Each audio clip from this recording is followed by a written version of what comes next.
Icon star Allu Arjun ఒకవైపు పుష్ప 2తో box office వద్ద చెడుగుడు ఆడిస్తున్నాడు.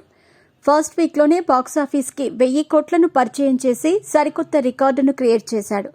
వీక్ డేస్లో కూడా ఈ సినిమా కలెక్షన్ల సునామీ సృష్టిస్తూ ఉండటం చూస్తూ ఉంటే తెలుగు సినిమా ఇండస్ట్రీలో రికార్డులు మొత్తం పుష్పరాజ్ పేరిట లిఖించబడటం ఖాయమనేలా అప్పుడే బన్నీ ఫ్యాన్స్ పండుగ చేసుకుంటున్నారు.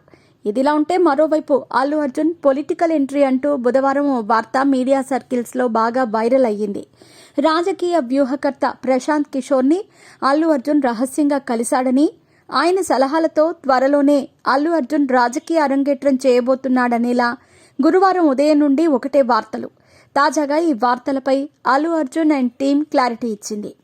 సోషల్ మీడియా వేదికగా అల్లు అర్జున్ రాజకీయ ఎంట్రీపై వస్తున్న వార్తలను అల్లు అర్జున్ టీం ఖండించింది. రాజకీయాల్లోకి అల్లు అర్జున్ వస్తున్నట్టుగా వినిపిస్తున్న వార్తల్లో ఎటువంటి వాస్తవమూ లేదు. ఎలాంటి ఆధారమూ లేని ఇలాంటి వార్తలపై జాగ్రత్తగా ఉండాలని స్పష్టం చేస్తున్నాం. మా నుండి ధృవీకరించని సమాచారాన్ని వ్యాప్తి చేయవద్దని ఈ సందర్భంగా మీడియా సంస్థలను, వ్యక్తులను కోరుతున్నాం. నిజంగా అలాంటిదేమైనా ఉంటే మేమే అందరికీ తెలియజేస్తామంటూ అల్లు అర్జున్ టీం ట్విట్టర్ ఎక్స్లో పోస్ట్ చేసింది. దీంతో అల్లు అర్జున్ రాజకీయ ఎంట్రీ అంటూ వస్తున్న వార్తలకు ఫుల్ స్టాప్ పడింది. ఇక అసలు విషయం ఏంటంటే, ఏపీలో జరిగిన ఎన్నికల సమయంలో అల్లు అర్జున్ తన భార్య స్నేహితురాలైన భర్త వైసీపీ అభ్యర్థి శిల్పా రవిచంద్రారెడ్డి తరపున ప్రచారానికి వెళ్లటమే కాకుండా అక్కడ ఆయన మాట్లాడిన మాటలు మెగా అభిమానులకు, జనసేన అభిమానులకు కోపాన్ని తెప్పించాయి. స్వయంగా తన మామయ్య పవన్ కళ్యాణ్ పార్టీ పెట్టి బరిలోకి దిగితే బన్నీ వెళ్లి ఆయనకు వ్యతిరేక వర్గమైన వైసీపీకి సపోర్ట్ చేయటం మెగా అభిమానులే కాకుండా ఫ్యామిలీ మెంబర్స్ కూడా జీర్ణించుకోలేకపోయారు. బన్నీ ఇలా చేస్తాడని ఎవరూ ఊహించలేదు కూడా. అయినా కూడా తను చేసిన పనే కరెక్ట్ అంటూ మరో వేదికపై కూడా అల్లు అర్జున్ బిగ్గరగా ప్రకటించాడు. అప్పటి నుండి మెగా యూనిట్లో అల్లు అర్జున్ పై వ్యతిరేకత వ్యక్తమవుతూ వస్తోంది. పుష్ప 2 రిలీజ్ సమయంలో మెగా బ్రదర్ నాగబాబు ఇండైరెక్ట్ గా, సాయి దుర్గా తేజ్ డైరెక్ట్ గా సపోర్ట్ చేశారు. కానీ మిగతా మెగా హీరోలెవరూ చిన్న కామెంట్ కూడా చేయలేదు.